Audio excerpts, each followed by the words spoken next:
How bad do things have to get before it sinks into your consciousness that they will not get better? If you are asking why I am painting such a horrific picture of the future, it's because I know something you don't know about the news behind the news. The hard truth is that we are heading for the rocks as a civilization, and no one is talking about it.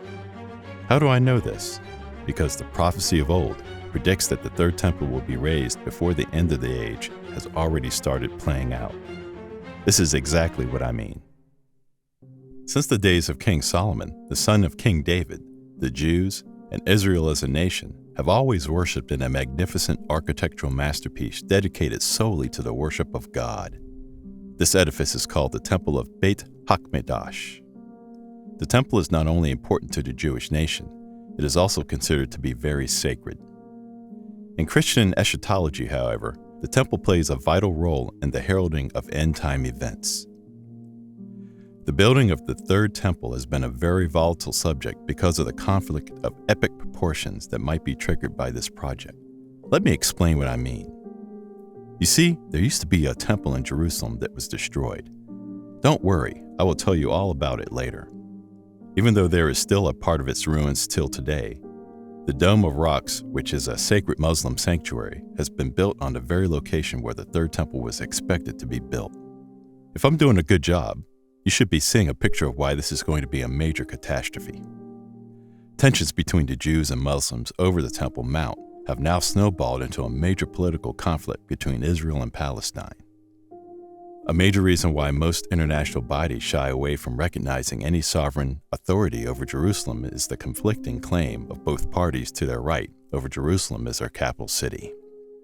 Before I proceed to tell you all about it and how we should be running to the hills, let me give you a little background. Before the third temple, there's obviously been a first and a second. The first temple was the Temple of Solomon built by, you guessed it, King Solomon.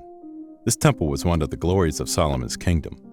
However, it was destroyed in 586 BC by the Babylonian army led by King Nebuchadnezzar.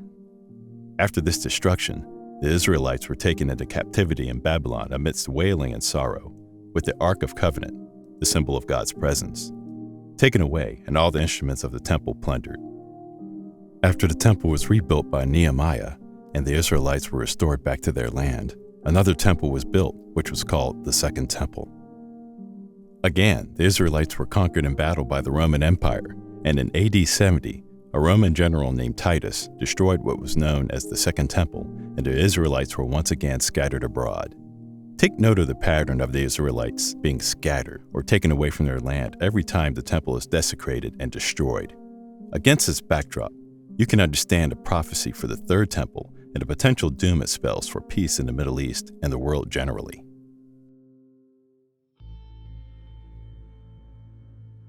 According to Amos 9:14 through 15, "And I will bring again the captivity of my people of Israel, and they shall build the waste cities and inhabit them, and they shall plant vineyards and drink the wine thereof.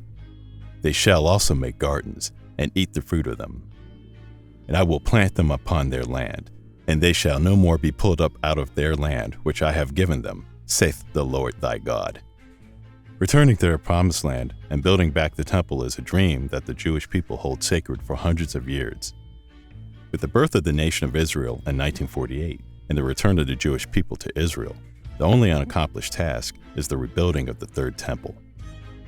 However, in the Old Testament, Prophet Ezekiel gives a prophetic prediction of a time when the temple will once again be in the midst of the Jews in their land.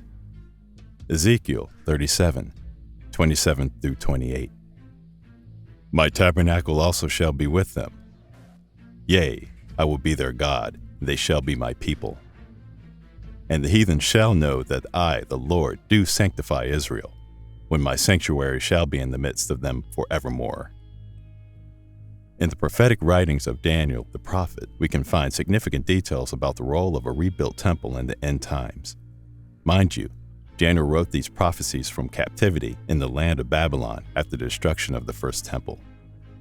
Daniel 9:24 through 27.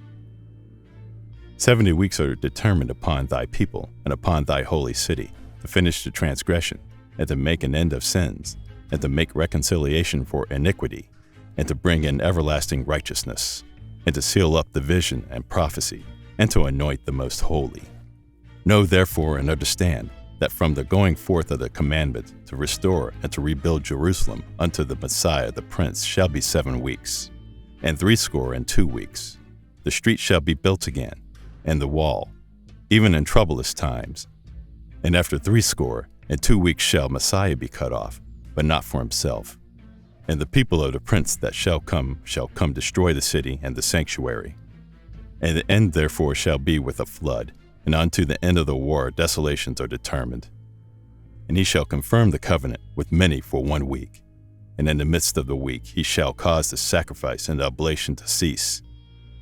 And for the overspreading of abominations he shall make it desolate, even until the consummation, and that determined shall be poured upon the desolate.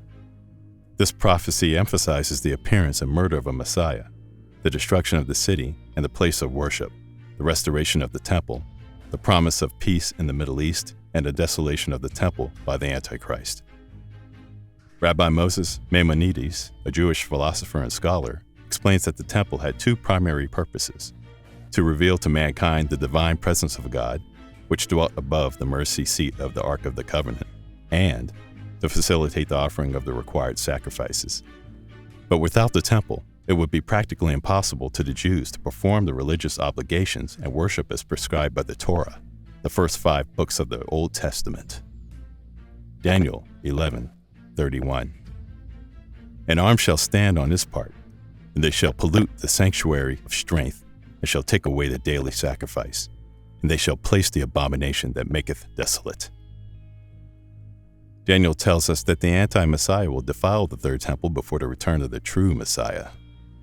He calls the spiritual defilement in the temple the abomination of desolation, and we are seeing these phenomenal end-time events unfold before our very eyes. Not only are the exiles of Israel returning to the Promised Land, but since 1987, preparations to build the third temple are progressing through the efforts of the Temple Institute and the Temple Mount Faith movement. There are 2 main organizations responsible for the preparation of the third temple and the restoration of sacrificial worship: the Temple Institute and Eretz Yisrael Faithful Movement. Reports have it that they have recorded amazing progress in this task. Among many others, the ritual garments and vessels are said to have been created. But that isn't even half as scary as knowing that the Temple Institute School has gone as far as training DNA-tested Cohen, descendants of Aaron the priest, to perform temple duties. Not just that, the golden menorah or lampstand found in the holy place has been created and everything is now set. An article on the Messianic Prophecy Bible Project reads, according to Chaim Rickman, the director of the Temple Institute in Jerusalem, whose headquarters is a short distance away from the Western Wall in the Old City, a temple in waiting has essentially already been created. The Temple Institute is actively engaged in the research and preparation of the resumption of service in the Holy Temple to the extent of actually preparing operational blueprints for the construction of the temple according to the most modern standards. So here we are running 100 miles an hour towards the annihilation of the human race. It would seem these crazy predictions and prophecies are no joke after all. They are really happening before our very eyes. It might be a sweet realization of a long-standing dream for the Jewish people, but we know that it spells doom for the rest of us. If you would like to know more about the apocalyptic events and the end-of-age Armageddon events, then check out this video on loud voices heard in Jerusalem and how they connect to the prediction of the end of the world. If you're on this channel, then don't forget to subscribe and turn on the notification so that you can watch thrilling videos like this one whenever it drops. Thanks for watching. I'll see you next time.